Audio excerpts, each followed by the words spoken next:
Well, hello there. This is Sean Wayland, and I'm making a video on behalf of my team, GS Analytics. We're a group of data science students from Rutgers University Bootcamp, and we've made a web application, and I'd like to explain it to you. I think perhaps the best place to go to first is our GitHub repository, so I can quickly show you some of the code that we've created. Here it is, Pandemic Gold Prices. So we have built a Flask application, and there's quite a bit of stuff here. The bottom of our Flask application is app.py. This is a Python program that's run to run our app. There are various routes for various web pages. Some of them get data from a MongoDB database. Some of them, like this one, scrape the internet for data. This one is scraping data from the St. Louis Fred. And in the Flask application there are various web pages, all these, different pages of the site, and JavaScript files and images. I'll just show you our Mongo database quickly. Just today I switched over to MongoDB Atlas from running locally on our machine. There's two databases, one for the history of the Dow versus gold and one with monthly deaths in it. And the web pages query this to look at data. So I'm going to read because I'm better at reading than talking. This is the main story over here, conclusions and methods. This describes what we did and how we did it. Summary. We attempted to answer the following question. Is gold a good hedge during a pandemic? We wondered if buying gold at the start of a pandemic would be a good idea. The question is actually quite nuanced because it doesn't ask how long you plan to keep the gold for. We decided to use two benchmarks to analyse the question. Since there are a few pandemics, we found it hard to do much serious statistical analysis because there are low sample sizes. There are not many pandemics. There have only been 4 large pandemics before COVID-19, during which a series of financial data had been kept. And the data sources that we could find only went back as far as, say, 1910 in one continuous slice. We tried to look at the bubonic plague, but the Dow doesn't go back as far as the bubonic plague, so we gave up on that. And the older gold prices tend to be from London, not from the United States. Apparently the United States didn't get its act together until 1900. We did find some good monthly deaths for the 1958 and the 1968 flu pandemics in the United States. There's plenty of data for COVID-19 which occurred in the data age, or the data age, depending on which country you come from. In order to do some statistical analysis, we had the idea that attempting to correlate market moves with the previous month's deaths might be useful, since we had quite a few months worth of data, say 30 months. We decided to use the Dow Jones Industrial Average as a yardstick to measure the price of gold. Since the beginning of the Dow, its price has always been a higher number than that of gold. The ratio of the Dow to gold has varied a great deal over the last 100 years. During the Spanish flu, it was closer to 3, around 2000. It was as high as 40, and recently it is around 15. If that number reached the value of 1, then gold will be at its highest price relative to the Dow ever. So just to explain the ratio again for the people who don't understand how it works, we're comparing the price of gold to the price of the Dow.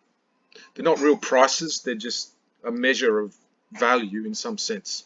The price of gold is not how much gold sold at one day at what price. It's some estimation of what a amount of gold is worth. And similarly, the Dow is just a measure of how much a basket of stocks would be, and it's an adjusted thing. And we use the real value of the Dow. There is also the nominal value of the Dow, but the real value of the Dow, we could get better data that was older, and so we use that. So as a general rule, it's worth noting that the value of the Dow is increasing and the relative ratio is increasing. So if you imagine that if you have $1 worth of gold and you buy some stocks, if the stocks go up in value and gold stays the same, then the ratio will go up. So if the ratio is going down, that's good for you if you bought gold. That's worth remembering when you look at all of these charts. So stocks have outperformed gold in the long term, perhaps just due to the nature of the way that these indexes are calculated. It might not be a real thing, but perhaps in the short term that's not so true, or in the 10-year period, but in the long term, that ratio, based on the data we have, is going up. So any finding you had in the short term, you might have to temper that with the idea that, well, the Dow's going to do better anyway, eventually. So all the figures presented here perhaps merely reflect underlying trends and not a cause and effect. Data was found in various sources. Some data we had to pay for. Data, $4. We looked at the change in the Dow versus gold ratio based on the previous month's deaths during the 1957, 1968 and 2019 pandemics. So we found figures for the deaths in the USA, and then we looked at how many deaths happened in a month, and then the next month we tried to see how much our little ratio moved, and we thought we might be able to correlate lots of people dying with people heading towards gold. Unfortunately, putting all of the pandemic's data into one data set, we could find very little correlation between the deaths and the market. We attempted to draw a line of correlation, however there were many outliers. The R-squared value of the line of best fit at linear 1 was 0.005, which suggests very little correlation. Some data science would say you want an R-squared value as high as 0.7 or 70% to make some sort of statistical inference of correlation, although that's a disputed point. We then looked at the change in the Dow from the start of each pandemic, and there's a link here to our data set, although it may have been updated since this link, but gives you that's probably still there, gives you a sense. We couldn't find a clear movement in either direction, up or down, during each pandemic. So we couldn't really see gold as a good choice or anything as what we'd call a movement in the long term. The largest movement was in the COVID-19 data set, a 3% initial swing towards gold. And if you look at it now, you can see that that's actually swinging back up again. So it's interesting to note. What did I say next? In the previous pandemics before 2020, gains were quickly erased within a year. So in most of these pandemics, the ratios sort of swing up and down. And some pandemics it heads, gold gets better for a few months, and then a few months later it's back to where it started again. What our data shows is perhaps noise unrelated to the market's response to the pandemic alone. In all, in 4 pandemics, 18, 58, 69, 2009, the ratio of the Dow versus gold swings back and forth every month or so, and there is very little apparent trend. We noted the huge swing towards gold in the early 1970s after the Hong Kong flu. This we decided was most likely due to the extraordinary inflation of the period. We did notice greater volatility at the end of the Bretton Woods. Bretton Woods is a system of pegging currencies to the gold standard. And most countries left the gold standard starting in the 60s, I think, and eventually towards the end of the 80s, everyone left the gold standard. So inflation was high and fluctuating in the 70s and 80s. And the market volatility can perhaps be seen in larger swings in the index. We noted the difficulty of the very small amount of pandemics and the very large range of years. In economics, most data is useful, accurate in smaller time periods. The measures themselves tend to change in different epochs, as we noticed with gold. It's a different thing in 1918 as to what it is in 2020. Comparisons of similar measures of value are not necessarily equal in different eras. It would have been interesting to compare, say, our ratio and CPI for each pandemic or our ratio and gold supply for each pandemic, but we had a limited amount of time to achieve this. We thought we had at least answered the question that it was unlikely that purchasing gold at the beginning of the pandemic was likely to be worth it after a year, based on the 4 past pandemics in our calculations. So, for most of these pandemics, at the end of a year, it didn't really make any difference whether you bought gold or not. You'd be pretty much in the same spot. We thought it was quite significant that in the short term we found no correlation between death rates and market movements in a fairly sizable sample of 30 months of data. Because of this, we decided we could not reject the null hypothesis that buying gold in a pandemic is a good hedge against the market. So I'm going to explain a little bit now about what we did and what computer programs we used. We searched for data initially.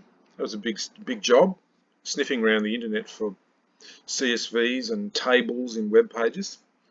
We found the New York Times GitHub repository of COVID-19 data. We found the St. Louis Fred API, which has very recent market data, which we scraped to get the COVID-19 data.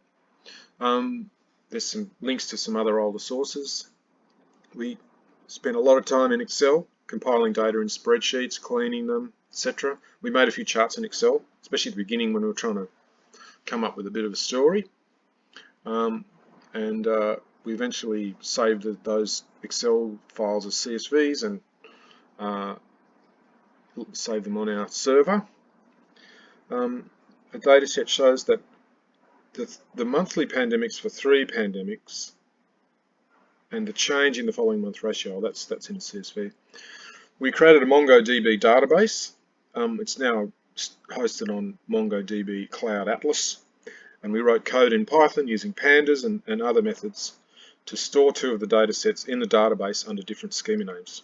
We noted that this was a merely academic quest. We could have just loaded the CSV files directly into our web application, but we're university students and we decided that using MongoDB was what we've been asked to do. So we loaded all the data into MongoDB and then we pulled it out again and plotted it. In the Flask application, which we created in Python, we created routes or routes, depending on where you're from, for the various web pages. And when the COVID-19 page is called, the application responds to the GET request by a call to the Fred API for the last 6 months or so of gold and Dow data. At the front end, that web page loads the CSV from the New York Times GitHub URL directly from the internet and then plots that data using Plotly. Buttons allow the recent New York Times and federal data to be displayed. Graphs of the monthly deaths, market moves, as well as change in the Dow for each pandemic were created in Excel. Spelt wrongly, were. Classic spelling mistake. For the other pandemics, the Flask route requests data from our database for a range of years. This is then plotted in the front end using Plotly and charts.js, which we learnt, or one of us learnt. Finally, the web pages were stylized using Bootstrap and CSS. So let's have a look at some of these lovely charts that we created for you so you can get so excited about the idea that buying gold might make you lots of money. Here we go. This is a chart of our little index flipping up and down in the Spanish flu. And the Spanish flu started in 1918, that's here. And as you can see, there's a little bit of a movement towards gold at the beginning of 1918, but when did that flu really arrive? It's hard to say. When did people in the United States know about that flu? Were they frightened then? Or were they frightened about something else? Did they think that the world was going to run out of gold because all the gold rushes had finished? And then you can see that thing sort of flipping up and down, and it is sort of heading down for the first year, but I don't think that pandemic really starts in January. So anyway, then look at that, it's way back up again. So hard to say when you'd have to be very smart buying gold to make any money. Similar thing in the Asian flu. Asian flu, people say, started here. Bit of a movement towards gold in the beginning, and then, oh, look out, you're back up and you lost your money. And then back down again, and whoa, you're doing really well here. Then a few months later, you're back to where you start again. So, and if you look in the next one, similar sort of a thing flipping back and forwards. You'll notice in the swine flu that the index has changed from minus 0.1 to 0.1 to minus 1 to 1. What's happened? There's an enormous change in the volatility of this index, probably because of increasing inflation and well, I'd put it down to increasing inflation. And then here we are in COVID-19. This particular graph isn't updated right now. This is until a certain point when this website was made, say 8th of June or something. And you can see there was an enormous swing towards gold at the beginning of this pandemic. Perhaps COVID-19 was the scariest pandemic of all, and that's the reason why people all suddenly run to gold. But quickly it's heading back in the other direction. What seems more likely is that the US dollar went down for whatever reason. This is probably close to the US dollar. We didn't look at that. Perhaps we should have. But we weren't really trying to explain the US dollar versus gold. We were trying to explain whether gold was good in a pandemic. So here we are with a graph of monthly deaths and then the next month's market move in a percentage. So as you go to the right, there are more people dying in this month. And then these points are how far the market moved. These points above zero here are movements towards the Dow. These points here are movements towards gold. This point here, minus 3.5, I would assume is the February one over here. This is probably this swing. It's a huge one. It was really out of the ordinary, the swing in COVID-19, wasn't it? That's an outlier. And then here are some other points. And you can see there's no real correlation between lots of people dying and a swing in any direction. If there was a correlation, this line would look like this or this. The R-squared value is exceedingly low. The computer's turned it into something that doesn't look like a number because there's so many zeros. And 0.0004x, it's a flat line, a very flat line. This is a graph we made of the ratio versus CPI. It's probably a bit silly to do it over such a long time period, but it was interesting to see that as inflation increased and the CPI increased, which is really after 1962, this is probably 1962, and this is from 1962 onwards, all these high values of the CPI, we noticed that the our ratio is much more volatile. We also decided that it may have been better to look at smaller time periods of this and perhaps find a correlation, but I don't think we would find a very serious correlation if we, say, took a slice at the end here. I don't think we'd see much. And here is the the supply of gold for the whole shebang. Again, it would have been nice if we'd had time to correlate this with our little index, but there's only so many hours in the day. But it's interesting to see that these gold rushes and then suddenly they're running out of gold. People are buying jewelry, or perhaps they're buying gold. Perhaps they bought gold at the beginning of the war, they were worried. Or perhaps they were making gold bullets. I'm not quite sure. So that's that one. Then we have the dashboard. Here's our dashboard, the sort of starting point of our page. Here's a very pretty graph. Best graph on the whole website, made with chart.js, that shows you the monthly deaths and then what movement there was towards gold the next month. And here's COVID-19. Interesting. Not many people died in the US in this month, but there was enough fear or something pushed the thing way down. So that's an interesting one. These bars are deaths. This thing is the ratio. That's movements in the ratio, not the ratio itself. That's a percentage change in the ratio. And again, this one's scaled. So this says minus 30, needs a label. Whoever made this needs a little whack. This needs a label. Perhaps it was me that made it. Perhaps I need a whack. And this is a movement over 3% in the direction of gold. Here's our graph of the monthly change. This is created in Excel. You notice Excel has some wonderful functions. Creates some very elegant looking graphs. And we have a little bit of a story here about pandemics and what we were doing.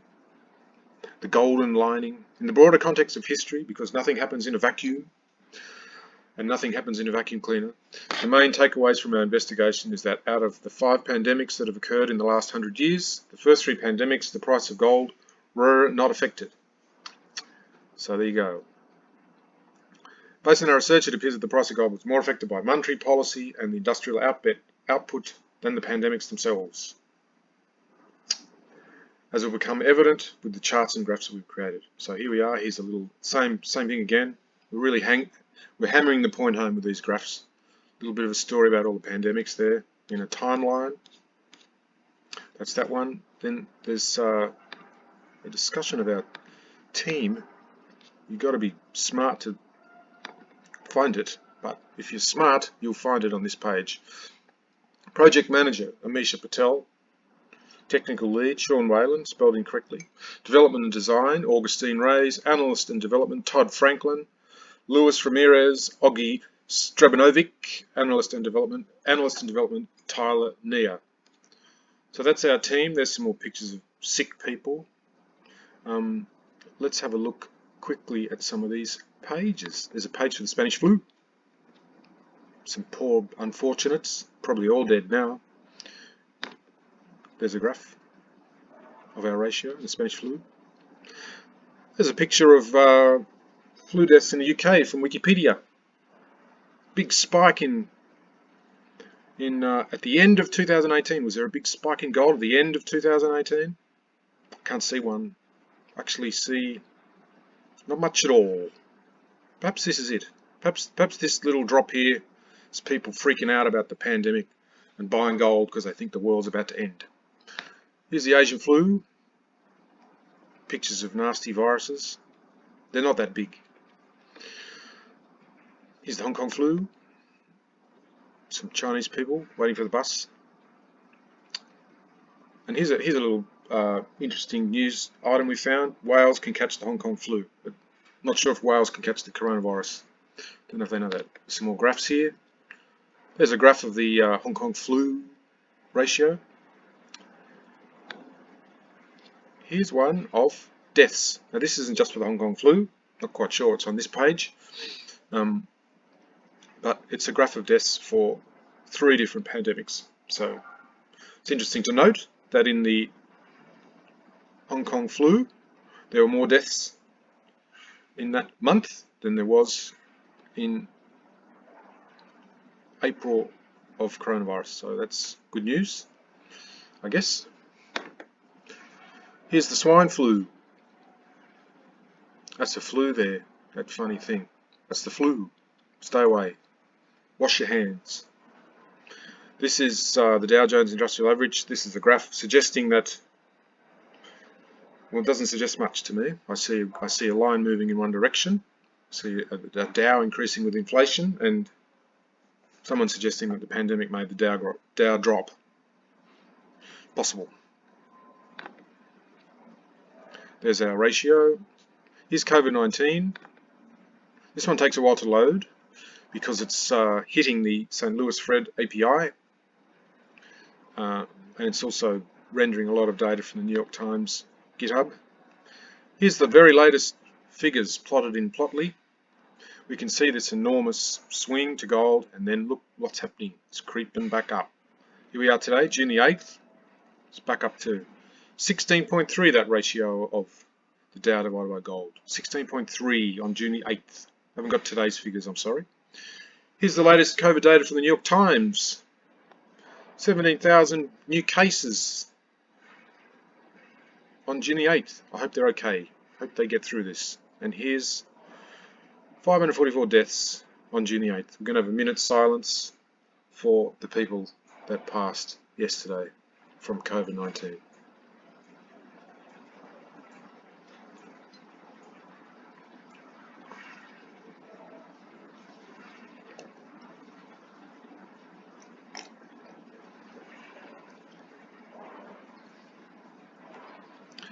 That's a minute's silence. There's some cumulative cases, cumulative deaths. There's our charts. There's our conclusions. That's our webpage. Thanks for listening, and we hope you stay safe and wash your hands and stay away from other people.